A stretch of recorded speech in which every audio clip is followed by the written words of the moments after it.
نحمدہ ونصلی ونسلم علی رسولہ الکریم اما بعد فاعوذ باللہ من الشیطان الرجیم بسم اللہ الرحمن الرحیم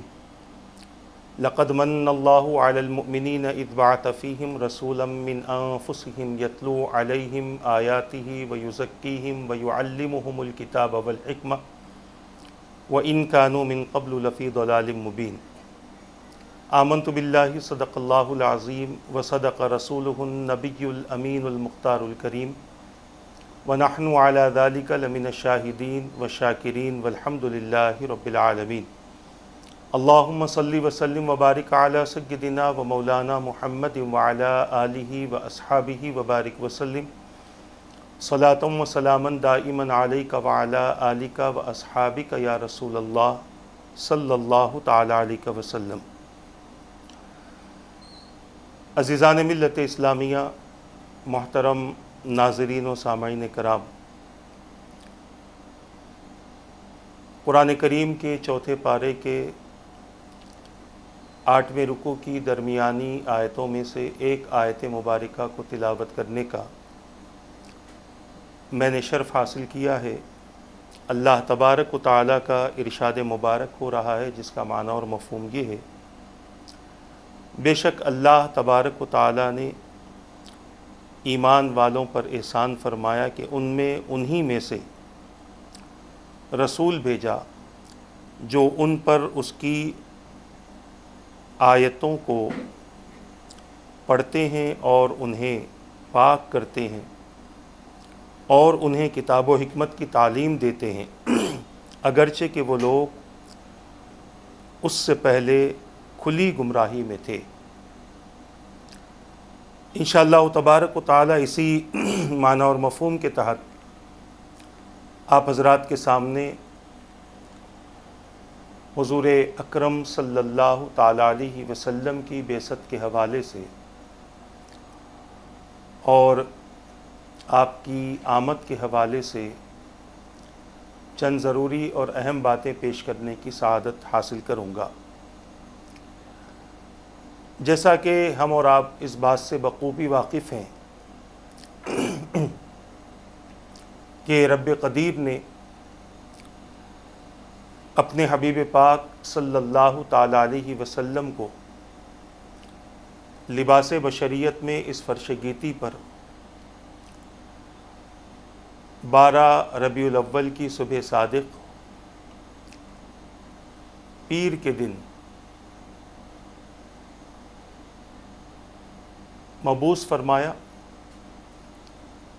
اور حضور اکرم صلی اللہ تعالی علیہ وسلم کے مبعوث کیے جانے کا مقصد قرآن کریم میں ایک دو مقام پر نہیں بلکہ کئی مقامات پر اس کا تذکرہ موجود ہے اور اس کی وضاحت موجود ہے۔ حضور اکرم صلی اللہ تعالی علیہ وسلم کا اللہ تبارک و تعالیٰ کے بندوں کے درمیان تشریف لانا اللہ تبارک و تعالیٰ کی رحمت بھی ہے اور اللہ تبارک و تعالیٰ کی ایک عظیم نعمت بھی ہے۔ حضور اکرم صلی اللہ تعالی علیہ وسلم کی آمد سے پہلے تاریخ نے اور مورخین نے تاریخ میں ایک عجیب دور کا تذکرہ فرمایا ہے کہ جس دور میں انسان تو بستے تھے مگر ان کے پاس زندگی گزارنے کا کوئی طریقہ و سلیقہ نہ تھا۔ ان کا وجود اخلاق سے عاری تھا، ان کا ذہن و خیال اچھی چیزوں سے خالی تھا، برائیوں میں زندگی گزرتی تھی، بے حیائیوں میں زندگی گزرتی تھی۔ ان کے پاس میں کسی قسم کے گناہ کا، کسی قسم کی غلطی کا تصور نہیں تھا، اور کسی بھی بری چیز کو وہ عیب نہیں جانتے تھے۔ بلکہ ہر چیز کو اچھی سمجھ کر اپنی زندگی میں اس کام کو کئی مرتبہ کر دیتے، حالانکہ اسلام کے آنے کے بعد جن چیزوں کو اسلام نے عیب میں شمار کیا ہے وہ سارے عیوب ان لوگوں کے اندر موجود تھے جن کے درمیان میں حضور اکرم صلی اللہ تعالی علیہ وسلم لباس بشریت میں جلوہ گر ہوئے۔ حضور اکرم صلی اللہ تعالی علیہ وسلم کا اس فرش گیتی پر لباس بشریت میں تشریف لانا ایمان والوں پر اللہ تبارک و تعالیٰ کا بہت بڑا احسان ہے، کیونکہ آپ کے تشریف لانے کی وجہ سے اللہ تبارک و تعالیٰ نے کفر کو واضح فرمایا، شرک اور شرکیہ اعمال کو واضح فرمایا، خرافات، فواحشات اور منکرات کو واضح فرمایا، جتنے بھی حرام و ناجائز اعمال تھے ان تمام چیزوں سے اپنے بندوں کو واقف کروایا، شر میں زندگی گزارنے والوں کو خیر کا راستہ بتایا، کفر میں زندگی گزارنے والوں کو ایمان کی لازوال دولت عطا فرمائی، اور وہ لوگ جو گمراہی کا راستہ چل رہے تھے اللہ تبارک و تعالیٰ نے انہیں ہدایت اور صراط مستقیم نصیب فرمایا۔ اور یہ سب کچھ ہوا حضور اکرم صلی اللہ تعالیٰ علیہ وسلم کی تشریف آوری کے بعد۔ حضور کی آمد سے پہلے روئے زمین پر اہل کتاب کی بڑی تعداد موجود تھی، حضرت موسیٰ علیہ السلام کے ماننے والے بھی موجود تھے، حضرت عیسیٰ علیہ السلام کے ماننے والے بھی موجود تھے، اور ان کی ہدایت کے لیے جو کتابیں اللہ تبارک و تعالیٰ نے نازل فرمائی تھی وہ کتابیں بھی ان کے پاس میں موجود تھیں، مگر اپنی مرضی اور اپنی خواہش کے مطابق انہوں نے ان کتابوں میں تبدیلی کر لی تھی، تحریف کر دیا تھا، جس کی بنیاد پر اللہ تبارک و تعالیٰ کے بندوں کو صحیح راستے کا تلاش کرنا بڑا مشکل ہو چکا تھا۔ حضور اکرم صلی اللہ تعالیٰ علیہ وسلم کی تشریف آوری اچانک نہیں ہوئی، حضور اکرم صلی اللہ تعالیٰ علیہ وسلم کا فرمان اس بات پر شاہد ہے۔ محققین کی تحقیق اس بات پر ہے کہ حضور کی آمد سے پہلے کم و بیش 1,24,000 انبیاء کرام اس فرش گیتی پر تشریف لائے، اور انہوں نے اللہ تبارک و تعالیٰ کی توحید کی دعوت دی، اللہ کے بندوں کو اپنی رسالت و نبوت کا اعلان کیا۔ جن نبیوں پر کتابیں اور صحیفے نازل ہوتے تھے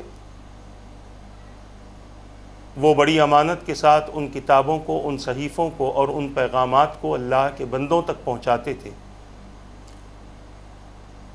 مگر کہیں پر بھی ہمیں یہ نہیں ملتا کہ کسی نبی نے بھی اپنے بعد آنے والے یا اپنے وقت میں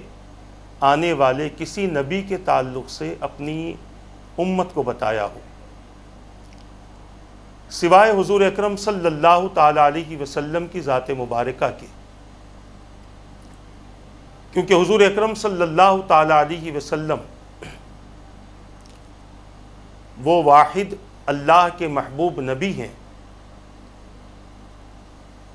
جن کی آمد کا تذکرہ حضرت آدم علیہ السلام سے شروع ہوا اور حضرت عیسیٰ علیہ السلام تک مکمل ہوا۔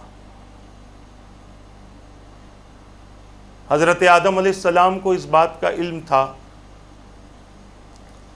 کہ حضور اکرم صلی اللہ تعالیٰ علیہ وسلم اس فرش گیتی پر تشریف لانے والے ہیں،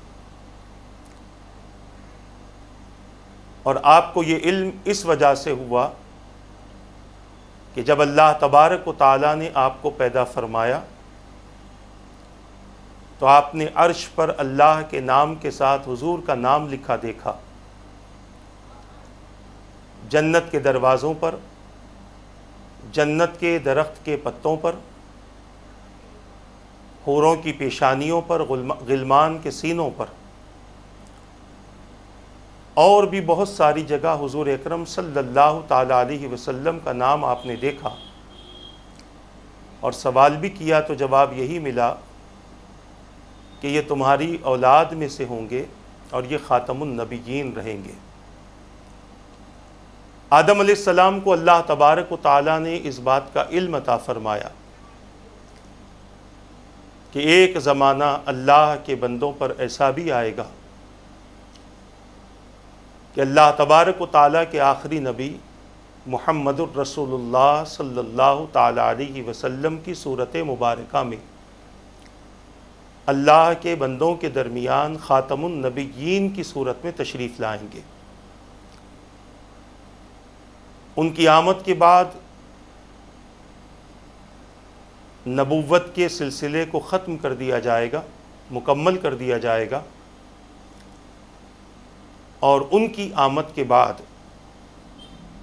ان کی تعلیمات اس انداز کی رہیں گی کہ اب ان کے بعد کسی اور نبی اور یا کسی اور کتاب کی ضرورت ہی محسوس نہ ہوگی۔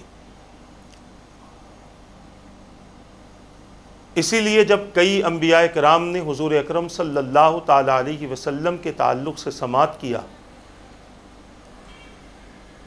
آپ کی فضیلتیں سماعت کی، آپ کی امت کے مقام کو سماعت کیا، تو کئی انبیاء نے دعائیں کی کہ اللہ ہمیں بھی تیرے حبیب کی امت میں پیدا فرما اور تیرے حبیب کا امتی بنا دے۔ عیسیٰ علیہ السلام کی دعا قبول ہوئی، اور قیامت سے پہلے حضرت عیسیٰ علیہ السلام اس فرش گیتی پر آسمان سے اتارے جائیں گے، اور پھر بہت سارے واقعات ہوں گے، بہت سارے معاملات ہوں گے، مگر جب آپ اتریں گے تو آپ بحیثیت نبی نہیں بلکہ بحیثیت امتی بن کر اس دنیا میں واپس تشریف لائیں گے۔ بتانے کا مقصد و منشا یہ ہے کہ حضور اکرم صلی اللہ تعالیٰ علیہ وسلم کی آمد کا تذکرہ حضرت آدم علیہ السلام سے چلا اور حضرت عیسیٰ علیہ السلام تک پہنچا۔ ہر نبی نے اپنے وقت میں حضور اکرم صلی اللہ تعالیٰ علیہ وسلم کی آمد کے بارے میں اپنی امت کو علم عطا فرمایا،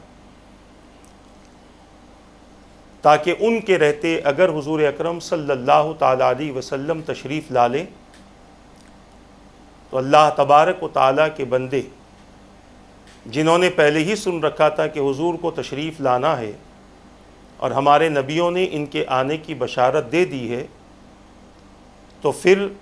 ایک قدم بھی پیچھے نہ ہٹے بلکہ فوری آگے بڑھ کر حضور کی رسالت کو تسلیم کرتے ہوئے اپنے آپ کو حضور کے غلاموں میں شامل کر لیں۔ اس بات کو عیسائی بڑے اچھے سے جانتے تھے، یہودی بڑے اچھے سے جانتے تھے، اور جانتے ہی نہ تھے بلکہ حضور پاک صلی اللہ تعالیٰ علیہ وسلم کی آمد کا علم ہر طرح سے ان کے پاس میں تھا۔ ان کی کتابوں میں لکھا تھا کہ نبی جب آئیں گے تو حالات کیا ہوں گے، نبی آخر الزماں صلی اللہ علیہ وسلم کا نور مبارک حضرت عبداللہ رضی اللہ تعالیٰ عنہ کے ذریعے بی بی آمنہ رضی اللہ تعالیٰ عنہا میں جب منتقل ہوگا تو اس رات کی کیفیت کیا ہوگی، حضور کی آمد سے پہلے کیا کیا اہم واقعات ہوں گے،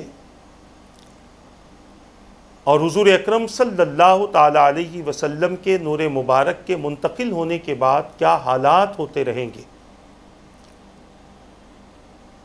جس رات حضور تشریف لائیں گے اس رات کا عالم کیا ہوگا، اور جب حضور اکرم صلی اللہ تعالیٰ علیہ وسلم بچپن میں سفر کریں گے اور سفر کر کے جہاں جہاں رکیں گے وہ مقام کیسا ہوگا، اور اس مقام کے بارے میں سابقہ کتابوں میں اللہ تبارک و تعالیٰ نے کیا بیان فرمایا۔ اچھی طریقے سے یہ لوگ حضور کو جانتے تھے، مگر ماننے سے انکار کر دیا، اس لیے کہ وہ ان کی جماعت سے نہیں آئے بلکہ وہ عرب سے تشریف لائے، قبیلے قریش سے تشریف لائے اور عرب سے تشریف لائے، اس وجہ سے انہوں نے حضور کو ماننے سے انکار کر دیا، ورنہ پہچان ایسی تھی حضور کے تعلق سے کہ یہ نبی آخر الزماں ہیں، اس انداز سے پہچانتے تھے جیسے کوئی باپ اپنے بیٹے کی معرفت رکھتا ہے اور اسے پہچانتا ہے۔ الذین آتیناہم الکتاب یعرفونہ کما یعرفون ابناءہم، جن کو ہم نے کتاب عطا فرمائی ہے وہ ہمارے حبیب کو اس طرح آپ کو پہچانتے ہیں جیسے وہ اپنی اولادوں کو پہچانتے ہیں، مگر یہ لوگ حق کو چھپاتے ہیں، پھر ان کو کیا پتا ہے کہ ان کے حق کے چھپانے سے کیا حق چھپ جائے گا۔ حضرت سیدنا آدم علیہ السلام نے حضرت سیدنا شیس علیہ السلام کو اس بات کی بشارت دی، طریقہ کار کیا تھا انشاءاللہ ہم اس کی تفصیل بیان کریں گے۔ پھر حضرت شیس علیہ السلام نے اپنی اولاد میں سے کسی اور کو بشارت دی، اور یہ سلسلہ چلتا چلتا حضرت عیسیٰ علیہ السلام تک پہنچا۔ عیسیٰ علیہ السلام نے بھی اپنی قوم کو بشارت دی، قرآن نے سورہ صف میں اس کی وضاحت فرما دی، وَإِذْ قَالَ عِيسَى ابْنُ مَرْيَمَ يَا بَنِي إِسْرَائِيلَ إِنِّي رَسُولُ اللَّهِ إِلَيْكُمْ مُصَدِّقًا لِمَا بَيْنَ يَدَيَّ مِنَ التَّوْرَاةِ وَمُبَشِّرًا بِرَسُولٍ يَأْتِي مِن بَعْدِي اسْمُهُ أَحْمَدُ فَلَمَّا جَاءَهُم بِالْبَيِّنَاتِ قَالُوا هَذَا سِحْرٌ مُبِينٌ أَوْ كَمَا قَالَ۔ رب فرماتا ہے اس وقت کو یاد کرو جبکہ عیسیٰ ابن مریم علیہ السلام نے اپنی قوم سے کہا تھا کہ اے لوگو، بے شک میں اللہ کا رسول ہوں، اللہ نے مجھے تمہاری طرف بھیجا ہے، اور اس کتاب کی تصدیق کرتا ہوں جو میرے سامنے توریت کی شکل میں ہے، اور اس رسول کی خوشخبری دیتا ہوں جو میرے بعد تشریف لانے والے ہیں جن کا نام احمد ہوگا۔ حضور اکرم صلی اللہ تعالی علیہ وسلم کی ذات مبارک وہ ہے جن کے ناموں کا انتخاب اللہ تبارک و تعالی نے اپنی طرف سے فرمایا ہے۔ حضور کے ذاتی نام کا بھی انتخاب اللہ نے فرمایا، حضور کے صفاتی نام کا بھی انتخاب رب نے فرمایا، اور یہ بتا دیا گیا کہ میرے حبیب پاک صلی اللہ تعالی علیہ وسلم کی شان میرے پاس میں کتنی ہے اور ان کا مقام میرے پاس کتنا ہے،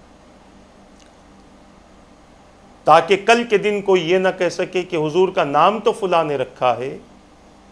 رب قدیر نے اپنے بندوں سے ممکن ہے کہ اس چیز کو محسوس کیا ہوگا، اسی لیے اللہ تبارک و تعالیٰ نے اپنی طرف سے اپنے حبیب پاک صلی اللہ تعالی علیہ وسلم کے نام کا انتخاب فرمایا، اور ایسا نام حضور اکرم صلی اللہ تعالی علیہ وسلم کا جس کو اسم با مسمہ کہتے ہیں، یعنی جو نام ہے حضور اکرم صلی اللہ تعالی علیہ وسلم کی عادتیں اسی نام کے مطابق تھی، جتنے صفاتی نام حضور اکرم صلی اللہ علیہ وسلم کے ہیں انہی ناموں، وہ ساری عادتیں انہی ناموں کے حساب سے میرے آقا صلی اللہ تعالی علیہ وسلم کے اندر موجود تھی۔ بتانے کا مقصد و منشا یہ ہے کہ رسول اکرم صلی اللہ تعالی علیہ وسلم کی اگر ہم بات کریں، آپ کی سیرت کے حوالے سے بات کریں جو ہمارا ایک مسلسل اور مستقل موضوع ہے، اور اسی موضوع کا ایک حصہ ہم حضور اکرم صلی اللہ تعالی علیہ وسلم کی ولادت مبارک کے حوالے سے پیش کرنے کی کوشش کر رہے ہیں کہ جس رسول نے اعلان نبوت کے بعد اتنا بڑا انقلاب پیدا فرمایا اپنی قوم کے اندر، امت کو یہ بھی پتا چلے کہ اس رسول اعظم صلی اللہ تعالی علیہ وسلم کی ولادت مبارک کیسی ہوئی، تاکہ حضور کا کوئی بھی امتی اپنے رسول کے بارے میں کسی علم سے بھی خالی نہ رہے، بلکہ ہر طرح کا علم حضور کے حوالے سے امت کے اندر موجود ہو، تاکہ کل کے دن کوئی عیسائی اگر آپ کے سامنے عیسیٰ علیہ السلام کی تعریف کرتے ہوئے حضور اکرم صلی اللہ تعالی علیہ وسلم کی شان کو گھٹانے کی کوشش کرے، تو آپ کے پاس اس بات کا جواب ہو کہ اللہ تبارک و تعالیٰ نے حضور اکرم صلی اللہ تعالی علیہ وسلم کو اس فرش گیتی پر کس انداز سے مبعوث فرمایا۔ آج ہمیں اس بات کا صحیح طور پر علم ہے ہی نہیں، اور ہم یہ سمجھتے ہیں کہ صرف حضور پیر کو تشریف لائے، اور آپ جب تشریف لائے تو صبح صادق تھی، صبح صادق کا وقت تھا، پیر کا دن تھا، میرے آقا اس فرش گیتی پر تشریف لائے۔ کیونکہ عیسائیوں سے اگر ہمیں مقابلہ کرنا ہے تو حضور کی ولادت کا علم ہونا ہمیں ضروری ہے۔ ان کے پاس میں حضرت عیسیٰ علیہ السلام کے تعلق سے بہت زیادہ معلومات ہیں، اور سب سے بڑا علم ان کے پاس میں یہ ہے کہ حضرت عیسیٰ علیہ السلام بغیر والد کے پیدا ہوئے، اور حضرت عیسیٰ علیہ السلام جس مقام پر پیدا ہوئے، جس درخت کے نیچے آپ کی والدہ تشریف فرماتی، وہ درخت سوکھا تھا، مگر آپ کی برکت سے اللہ تبارک و تعالیٰ نے اس درخت کو ہرا بھرا فرما دیا۔ اس قسم کی روایتیں ملتی۔ تو اب اگر کوئی عیسیٰ علیہ السلام کا امتی اس قسم کا تذکرہ کرے تو ہم اس کے بارے میں کیا جواب دیں؟ حضور کے حوالے سے ہمارے پاس میں کیا جواب ہو؟ انشاءاللہ ہم جواب بھی آپ کو بتائیں گے کہ حضور اکرم صلی اللہ تعالی علیہ وسلم کی آمد سے اللہ تبارک و تعالی نے اپنے بندوں کو کن کن فائدوں سے سرفراز فرمایا اور کن کن نعمتوں سے سرفراز فرمایا،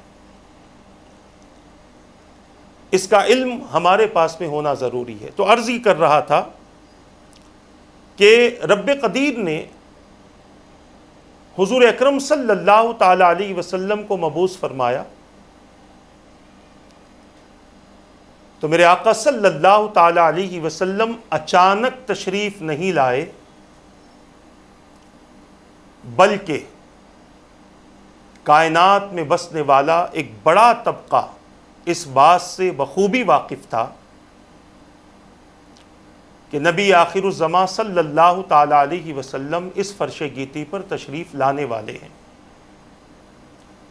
ان کے نام بھی بتا دیے گئے کہ آسمانوں میں ان کا نام کیا ہے، زمین پر ان کا نام کیا رہے گا،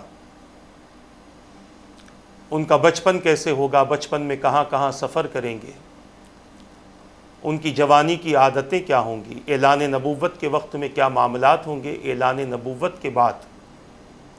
انہیں کن تکلیفوں سے گزارا جائے گا، اور کس وقت وہ مدینہ پاک کا سفر کریں گے، اور کس وقت وہ مکۃ المکرمہ سے مسجد اقصیٰ کا سفر کریں گے۔ یہ تمام باتیں رب قدیر نے ان کی کتابوں میں پہلے ہی سے محفوظ فرما دی تھی، تاکہ جب رسول تشریف لائیں تو انہیں اپنے علم کی روشنی میں اس بات کی انہیں معرفت ہو جائے اور وہ حضور اکرم صلی اللہ تعالی علیہ وسلم کا ساتھ دیں۔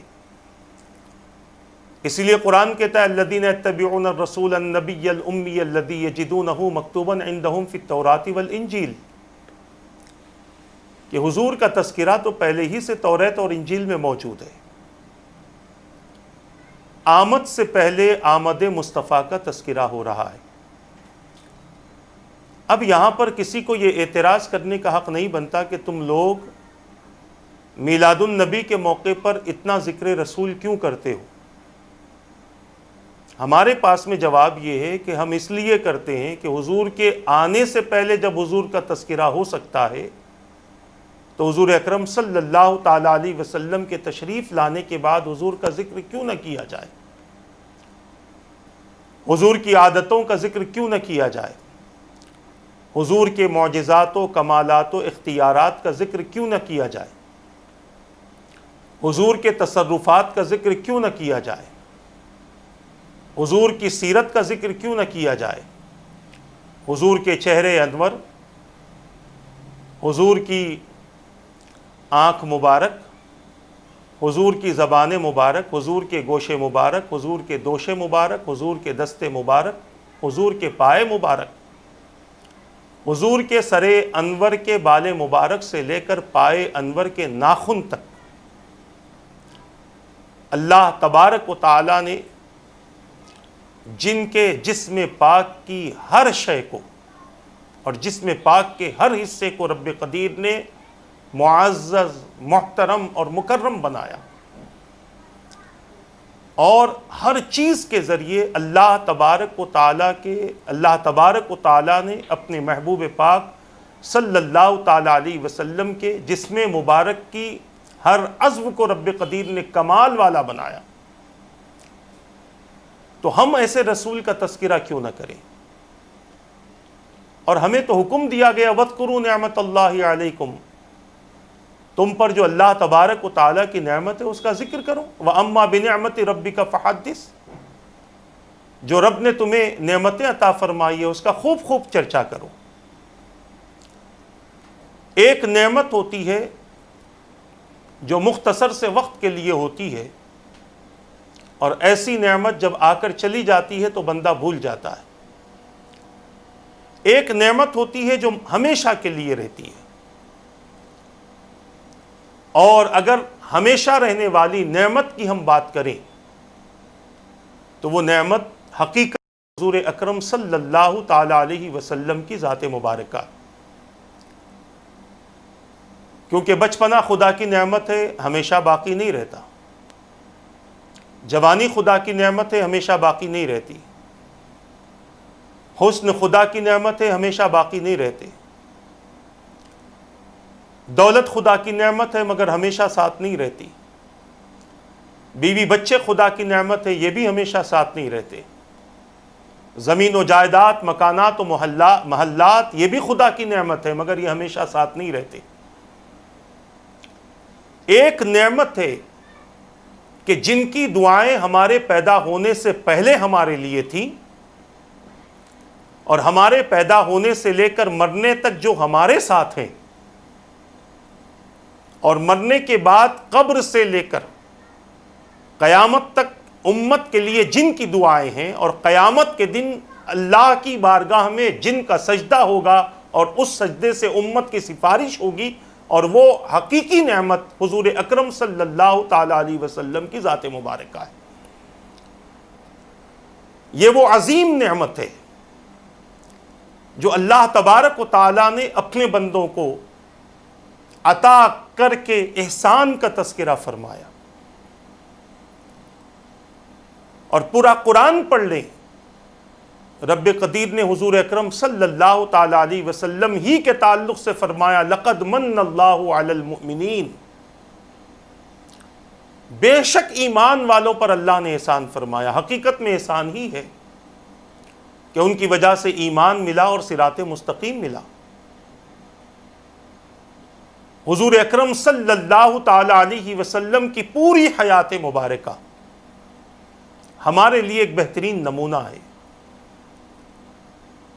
اور رسول اکرم صلی اللہ تعالی علیہ وسلم کی ولادت، آپ کی بعثت، آپ کا بندوں کے درمیان میں ظاہر ہونا، یہ اللہ تبارک و تعالی کی عظیم ترین نعمت ہے۔ اس نعمت کا جتنا تذکرہ کریں کم ہے، اور اس نعمت کی وجہ سے جتنا ہم اللہ کا شکر بجا لائیں کم ہے۔ وہ رسول اعظم صلی اللہ تعالی علیہ وسلم جن کی آمد کا تذکرہ انبیاء کرام فرمائے، اگر انہی کی آمد کا تذکرہ امتی کرے تو غلط کہاں سے ہو؟ حضور تشریف لائے، کیوں تشریف لائے، کب تشریف لائے، کس وجہ سے تشریف لائے، اور تشریف لانے کے بعد حضور نے کیا کیا کیا، امتی کو یہ جاننا تو ضروری ہے۔ اگر ہمارا بتانا غلط ہو تو پھر امتی سیکھے گا کیا؟ حضور کی آمد ہی کا علم نہ ہو، حضور کی بعثت مقصد بعثت ہی کا علم نہ ہو، تو پھر امتی کیا سیکھے گا؟ اگر آپ کہتے ہیں کہ نبی کا تذکرہ ضروری نہیں ہے تو پھر امتی تک حضور کی سیرت کا پیغام کہاں سے پہنچے گا؟ سب سے پہلے اپنے نظریات کو بدلو، اپنی سوچ کو بدلو، اور یہ بات ذہن میں رکھ لو کہ جب تک حضور اکرم صلی اللہ تعالی علیہ وسلم کی ولادت مبارک سے لے کر حضور کے وصال مبارک تک اللہ کے بندوں تک ان کی سیرت کا پیغام ہم نہیں پہنچائیں گے تو اس وقت تک امتی اعمال کے معاملے میں ادھورا رہے گا۔ بہت ساری ایسی تنظیمیں، ایسی جماعتیں نکل پڑی ہیں جن کا مقصد صرف حضور اکرم صلی اللہ تعالی علیہ وسلم کی ذات مبارک سے لوگوں کو دور کرنا ہے۔ صرف توحید، کبھی ہم نے یہ سوچا ہے کہ اللہ کی توحید بغیر نبی کے بتلائے ہوئے اب تک مکمل نہیں ہوئی؟ اللہ کی توحید کا پتہ بھی حضور اکرم صلی اللہ تعالی علیہ وسلم کے ذریعے ہی تو ملا ہے۔ اور بہت سارے لوگ یہ سمجھتے ہیں کہ نبی کی جتنی توہین کریں گے خدا کی توحید اتنی ہی مضبوط ہوگی۔ کئی مسجد کے محرابوں سے نبی کی توہین کی جاتی ہے، مختلف قسم کی جماعتیں نکل پڑی ہیں، کوئی کچھ نام سے چل رہے ہیں، اور ان کا مقصد ہے کہ اللہ کی توحید کو بندوں تک پہنچانا۔ عزیزان ملت اسلامیہ، صحابہ کرام علیہم رضوان کی جماعت کو دیکھ لو، ان سے بڑھ کر توحید کوئی سمجھ سکتا تھا؟ یا ان سے بڑا روئے زمین پر کوئی موحد ہو سکتا ہے؟ ہرگز نہیں ہو سکتا، مگر یہ کہہ سکتے ہیں کہ ان کی توحید بغیر عشق نبی کے نہ تھی۔ وہ ایک طرف اللہ تبارک و تعالیٰ کی بارگاہ میں سجدے کر کے اپنی جبین نیاز کی تڑپ کو کم کرتے تھے، تو دوسری طرف حضور اکرم صلی اللہ تعالی علیہ وسلم کی صحبت میں بیٹھ کر حضور سے باتیں سن کر اپنے گھروں میں جا کر حضور کی خاطر تڑپا کرتے تھے، بے چین و بے قرار رہا کرتے تھے۔ تاریخ کی کتابیں پڑھیں، سینکڑوں ایسے واقعات ملیں گے۔ ان کی تڑپ ہوتی تھی حضور اکرم صلی اللہ تعالی علیہ وسلم کے لیے، اور ان کی محبتوں کا عالم یہ تھا کہ حضور اکرم صلی اللہ تعالی علیہ وسلم اگر اپنے دہنے مبارک سے لعاب دہن نکالتے، تھوک مبارک نکالتے، تو صحابہ اس کو بھی زمین پر گرنے نہیں دیتے، اپنے ہاتھوں میں لیتے تھے، ایسے ملتے تھے اور اپنے چہروں پر لگا لیتے تھے۔ کیوں؟ انہیں پتا تھا یہ حضور ظاہری طور پر بشر ہیں، مگر حقیقت حضور اکرم صلی اللہ علیہ وسلم کی کچھ اور ہی ہے۔ لہٰذا حضور اکرم صلی اللہ تعالی علیہ وسلم سے یہ چیز لے کر اپنے چہروں پر ملتے نہ تھے، بلکہ انہیں یقین تھا کہ یہ جو چہرے پر ہم نے ملا ہے، اللہ تبارک و تعالی اس کی وجہ سے ہم پر جہنم کی آگ کو حرام فرما دے گا۔ حضرت سیدنا انس رضی اللہ تعالیٰ عنہ کا عقیدہ تو ہمارے سامنے ظاہر ہے۔ کوئی محدث ایسا نہیں ہے جو اس حدیث پاک اور حضرت انس رضی اللہ تعالیٰ عنہ کے اس عمل کو اپنی کتاب میں نہ لکھا ہو، حضور کے معجزات کا تذکرہ کرتے ہوئے۔ حضرت انس رضی اللہ تعالیٰ عنہ کے پاس ایک ایسا دسترخوان تھا کہ جب کبھی آپ لوگوں کو دعوت کرتے تو اس دسترخوان کو دھونے کے لیے پانی کا نہیں، آگ کا استعمال کرتے، آگ میں اس دسترخوان کو ڈال دیتے۔ دیکھنے والے پوچھتے، انس یہ کیا کر رہے ہو؟ یہ کپڑا ہے، جل جائے گا۔ تھوڑی دیر میں انس رضی اللہ تعالیٰ عنہ جب اس دسترخوان کو نکالتے تو وہ دسترخوان صاف و شفاف ہو جاتا۔ دیکھنے والے پوچھتے، انس آخر اس دسترخوان میں ایسی کیا چیز ہے کہ اس کپڑے کو آگ نہ جلا سکی؟ تو حضرت انس رضی اللہ تعالیٰ عنہ فرماتے ہیں کہ اس دسترخوان سے میرے آقا نے اپنے دست مبارک کو کھانے کے بعد میں پوچھا تھا، اور میرا یقین ہے کہ جس کو میرے آقا کے جسم مبارک کا حصہ لگ جائے، اللہ تعالیٰ اس کو دنیا کی آگ تو دور کی بات ہے، جہنم کی آگ نہیں جلا سکتی۔ یہ صحابی کا عقیدہ ہے۔ تو پتہ ہی چل رہا ہے کہ صحابہ کا عمل حضور سے، صحابہ کی جو عقیدتیں، جو محبتیں تھیں، لوگوں کو دکھانے کے لیے نہیں تھی بلکہ اپنے آپ کا دفاع کرنے کے لیے تھی۔ کسی نے ناخن مبارک اپنے پاس میں رکھ لیے، کسی نے بال مبارک اپنے پاس میں رکھ لیا، کسی نے حضور کا پسینہ مبارک جمع کر کے رکھ لیا، کسی نے حضور اکرم صلی اللہ تعالی علیہ وسلم کے مہر نبوت کو بوسہ دیا، کسی نے حضور اکرم صلی اللہ علیہ وسلم کے لباس مبارک کو امت کی بخشش اور وسیلے کے، امت کی بخشش کے لیے استعمال فرمایا۔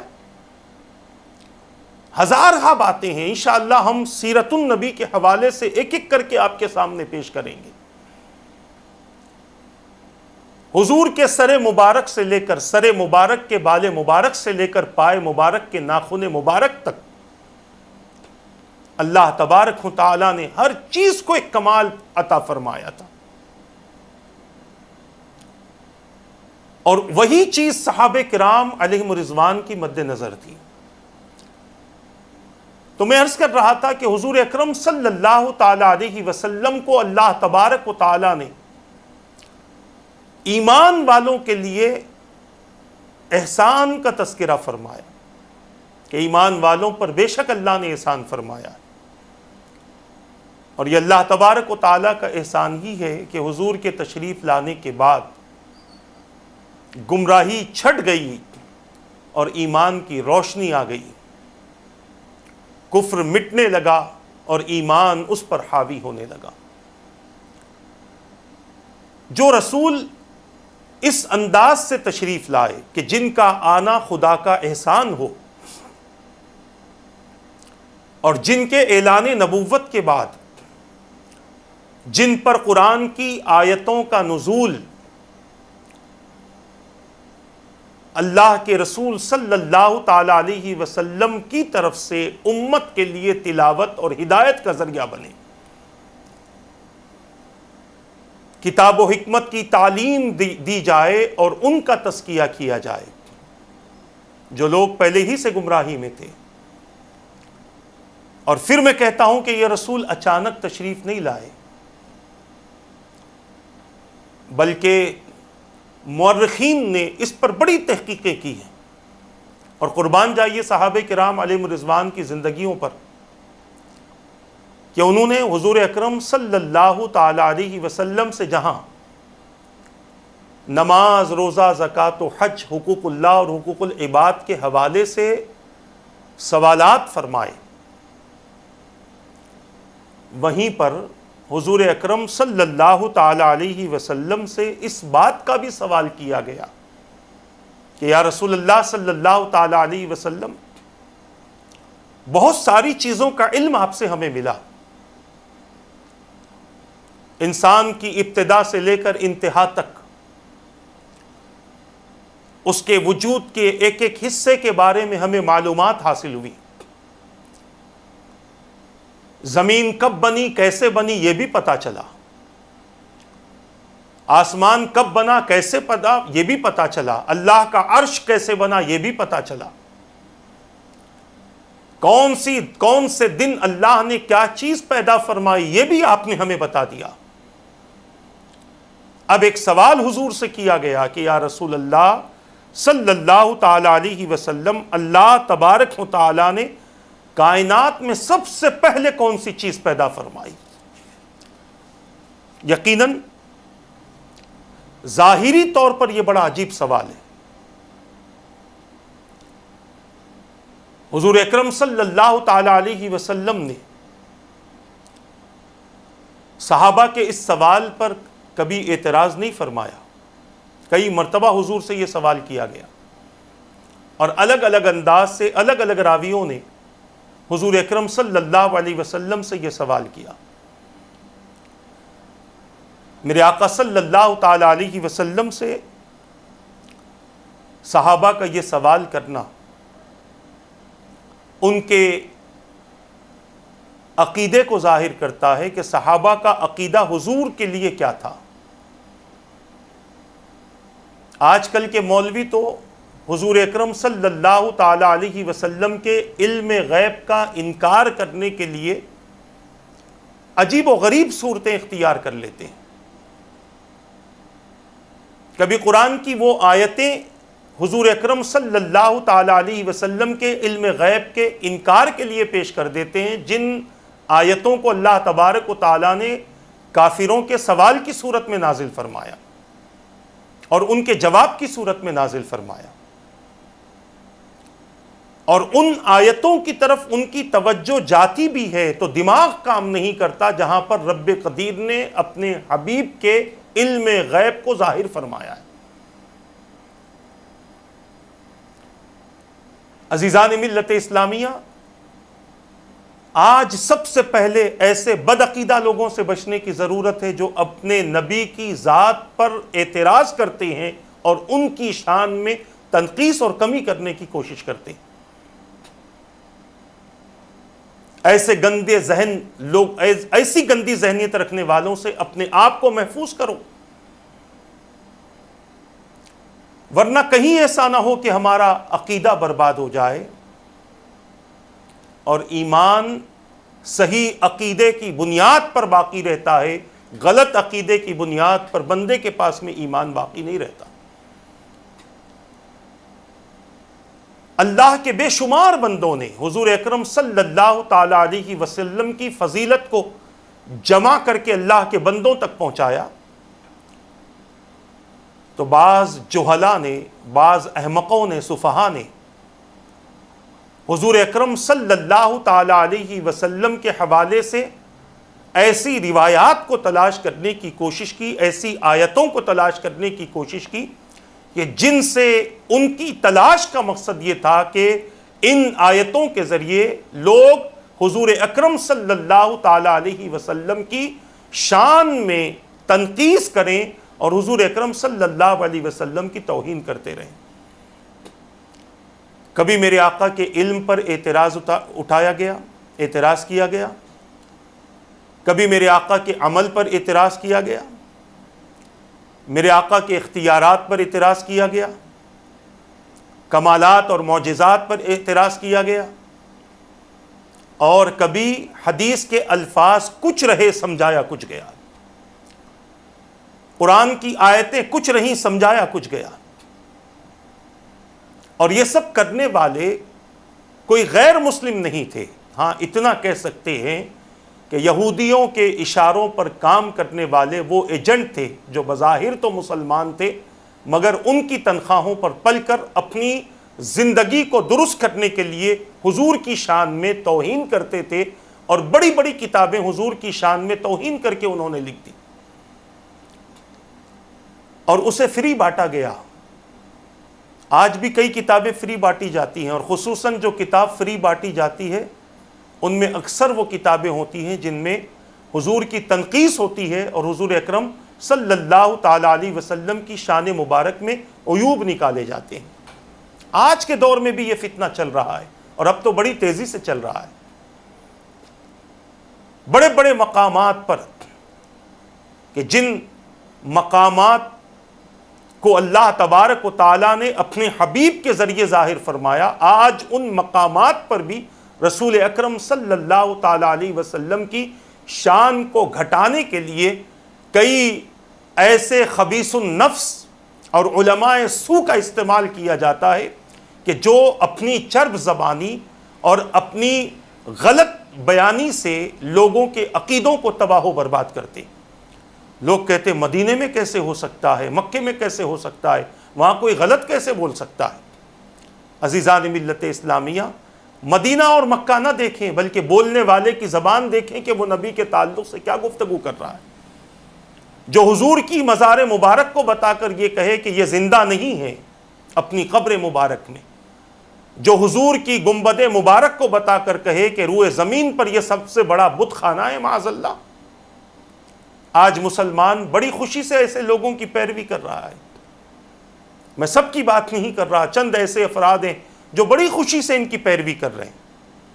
بڑی محبتوں سے ان کے بیان سنتے ہیں، شیئر کرتے ہیں، لوگوں تک پہنچاتے ہیں اور سمجھتے ہیں بڑا اچھا کام کیا ہے۔ آج نہیں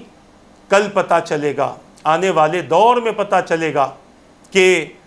ان لوگوں نے کیا کیا ہے اور ان لوگوں کے کرنے سے لوگوں کا کتنا نقصان ہوا۔ آج حضور اکرم صلی اللہ تعالی علیہ وسلم کی محبت کو بھی شرک سے تعبیر کیا جاتا ہے، کفر سے تعبیر کیا جاتا ہے، آپ کے ادب کو گمراہی سمجھا جاتا ہے۔ انشاءاللہ ہم تفصیلی طور پر آپ کے سامنے بیان کریں گے کہ صحابہ میں حضور کا کتنا ادب تھا،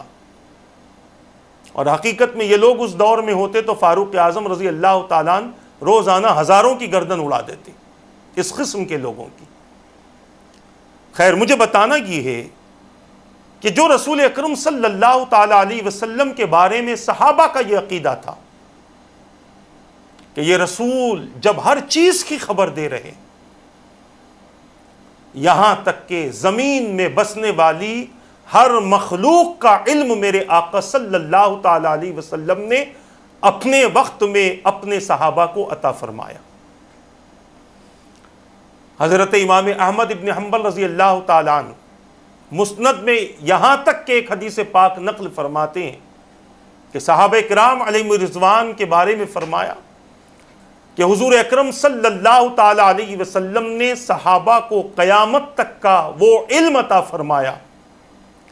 کہ یہاں تک کہ کس وقت میں کہاں پر کون سا پرندہ پر مارنے والا ہے، قیامت سے پہلے حضور نے یہ بھی علم اپنے صحابہ کو عطا فرما دیا۔ جس نے یاد رکھا اور جس نے بھلا دیا۔ تو کوئی علم رسول اکرم صلی اللہ تعالی علیہ وسلم نے اپنی امت سے پوشیدہ نہیں رکھا۔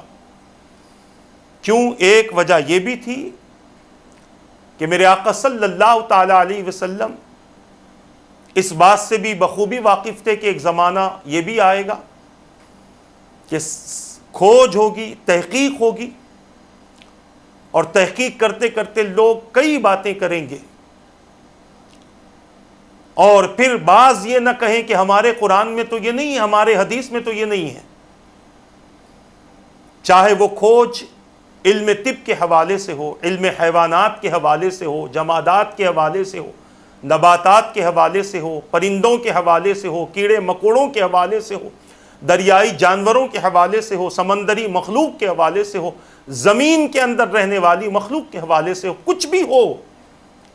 میرے آقا صلی اللہ تعالی علیہ وسلم نے اپنی امت کے سامنے ہر چیز کے علم کو ظاہر فرما دیا، تاکہ جب کبھی کوئی تحقیق ہو اور وہ تحقیق مسلمان کے سامنے آئے تو مسلمان یہ کہے کہ تم آج کہہ رہے ہو، اللہ کے رسول صلی اللہ علیہ وسلم نے 1400 سال پہلے فرما دیا۔ میرے پیارے آقا صلی اللہ تعالی علیہ وسلم کے پیارے دیوانوں، تو عرض کر رہا تھا حضور اکرم صلی اللہ تعالی علیہ وسلم نے اپنی امت کو ہر چیز کا علم عطا فرمایا۔ وَعَلَّمَكَ مَا لَمْ تَكُنْ تَعْلَمْ، قرآن کہتا ہے، اور قرآن ایک مقام پر کہتا ہے وَيُعَلِّمُكُمُ الْكِتَابَ وَالْحِكْمَةَ وَيُعَلِّمُكُمْ مَا لَمْ تَكُونُوا تَعْلَمُونَ۔ جن چیزوں کا علم تمہارے پاس میں نہیں ہے وہ علم مصطفیٰ جان رحمت صلی اللہ علیہ وسلم اپنی امت کو عطا فرمائیں گے۔ اور حضور اکرم صلی اللہ تعالی علیہ وسلم سے جنہوں نے جو بھی علم سیکھا، اس علم کو انہوں نے آنے والی نسلوں میں منتقل فرمایا۔ مولا علی رضی اللہ تعالیٰ عنہ کی حیات مبارکہ پڑھ لیں، جانوروں کے حوالے سے مولا علی رضی اللہ تعالیٰ عنہ نے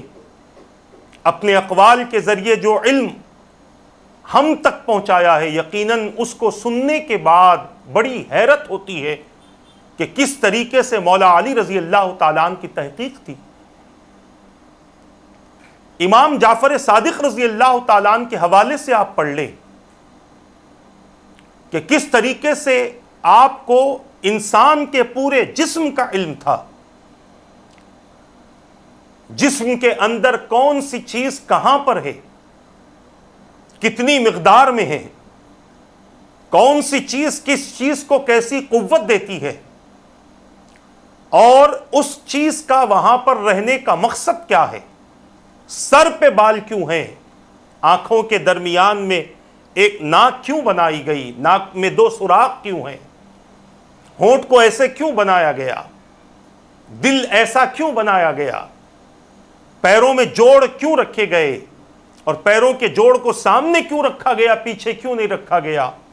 اس کے علاوہ بہت ساری ایسی چیزیں ہیں، حالانکہ اس وقت میں کوئی ایکس رے مشین نہیں ہے، کوئی MRI مشین نہیں ہے، مگر اس کے باوجود ان کے پاس میں انسان کے علم الابدان کہیں، مکمل طور پر بدن کے بارے میں علم تھا۔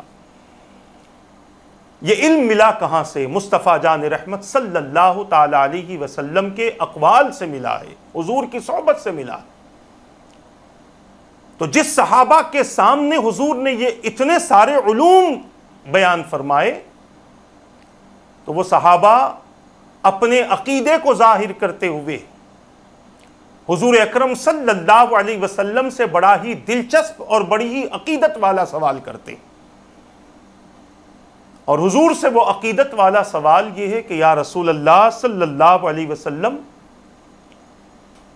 کائنات میں سب سے پہلے اللہ نے کس چیز کو پیدا فرمایا؟ یہ سب تو بنا، آپ نے بتا دیا، تو حضور یہ بھی بتا دیں سب سے پہلے کیا بنا؟ حضور اکرم صلی اللہ تعالی علیہ وسلم نے اپنے صحابہ کو جواب دیا، اور وہ جواب میں بتا دوں، پھر اس کی تفصیل ہم اگلی نشست میں انشاءاللہ پیش کریں گے۔ وہ جواب کیا تھا میرے آقا صلی اللہ تعالی علیہ وسلم کا؟ میرے آقا صلی اللہ علیہ وسلم نے ارشاد فرمایا، ایک طویل حدیث اس حوالے سے موجود ہے، اس کی تفصیل آئندہ بیان کریں گے، بس اس کا مختصر سا اشارہ دے دوں کہ میرے آقا صلی اللہ علیہ وسلم نے فرمایا، اے جابر، اللہ تبارک و تعالی نے اپنے نور سے سب سے پہلے تیرے نبی کے نور کو پیدا فرمایا۔ حضور کا یہ جواب حضرت جابر رضی اللہ تعالیٰ عنہ کے لیے بڑی خوشی کا سبب بنا، بہت ہی فرحت و مسرت کا سبب بنا، کیونکہ صحابہ کرام اس بات کے خواہش مند رہے کہ ہر مرتبے سے زیادہ مصطفیٰ کا مرتبہ ہو، ہر مقام سے زیادہ مصطفیٰ کا مقام ہو۔ حضور اکرم صلی اللہ تعالی علیہ وسلم اس مقام پر رہیں کہ جس مقام تک کسی کی رسائی نہ ہو، کسی کا تصور بھی نہ جا سکے، اس مقام تک میرے آقا صلی اللہ تعالی علیہ وسلم کی رسائی ہو، اور اس مقام پر میرے مصطفیٰ فائز ہوں۔ اور اسی کا تذکرہ قرآن نے بھی فرما دیا، عسیٰ ان یبعثک ربک مقاما محمودا، یہ مقام محمود حضور اکرم صلی اللہ تعالی علیہ وسلم کے سوا کسی کو عطا نہیں کیا جائے گا۔ عزیزان ملت اسلامیہ، آج کی گفتگو کا مقصد آپ حضرات کے سامنے یہی رہا کہ رسول اکرم صلی اللہ تعالی علیہ وسلم کی تشریف آوری اچانک نہیں ہوئی، کئی ہزار سال کہیں، لاکھوں سال کہیں، انتظار ہوتا رہا حضور اکرم صلی اللہ علیہ وسلم کی آمد کا، اور جب یہ انتظار ختم ہوا اور حضور تشریف لائے تو اللہ تبارک و تعالیٰ نے پوری کائنات کے نقشے کو بدل ڈالا، اور ایسا بدل ڈالا کہ آج تک زمانہ، آج تک کائنات حضور کی ولادت کا فیض پا رہی ہے اور حضور کی ولادت کا صدقہ پا رہی ہے۔ کوئی مانے نہ مانے، کسی کے نہ ماننے سے حقیقت کا انکار تو نہیں ہوتا۔ کوئی اگر کہے میں نہیں مانتا تو نہیں مانتا، تو یہ اس کی اپنی کمی علمی ہے۔ جب سارے دلائل، سارے براہین، سارے وجود، سارے ثبوت موجود ہیں، تو پھر انکار کا مطلب کیا ہے؟ ایک قسم کی ہٹ درمی ہے، ضد ہے، اور وہ یہ سمجھتے ہیں کہ ہماری ضد کرنے سے، ہماری ہٹ دھرمی سے اور ہمارے انکار سے حضور کی شخصیت میں کوئی کمی واقع ہوتی ہو تو یہ اس کی غلط فہمی ہے۔ پوری کائنات اگر حضور کی مخالفت ہو جائے تب بھی اللہ تبارک و تعالی اپنے حبیب کے ذکر کو بلند رکھے گا۔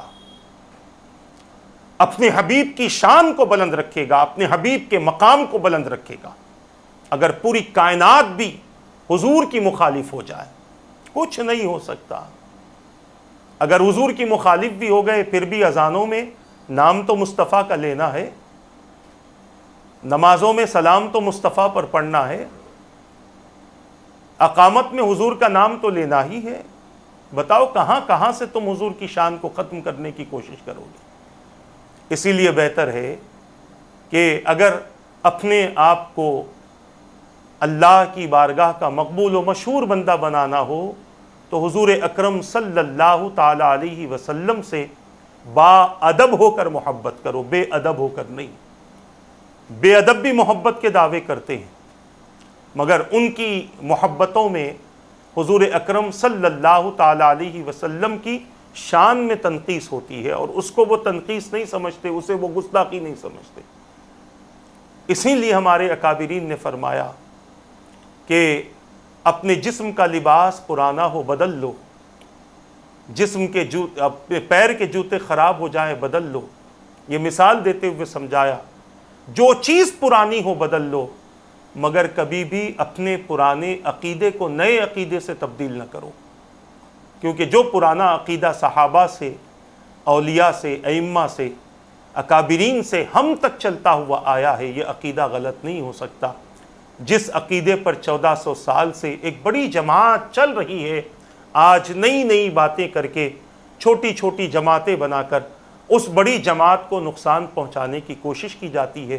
مگر یاد رکھیں جہاں حق ہوتا ہے وہیں اللہ تبارک و تعالیٰ کی مدد ہوتی ہے، اور جہاں لوگ ناحق اس قسم کے اعمال و حرکات کرتے ہیں،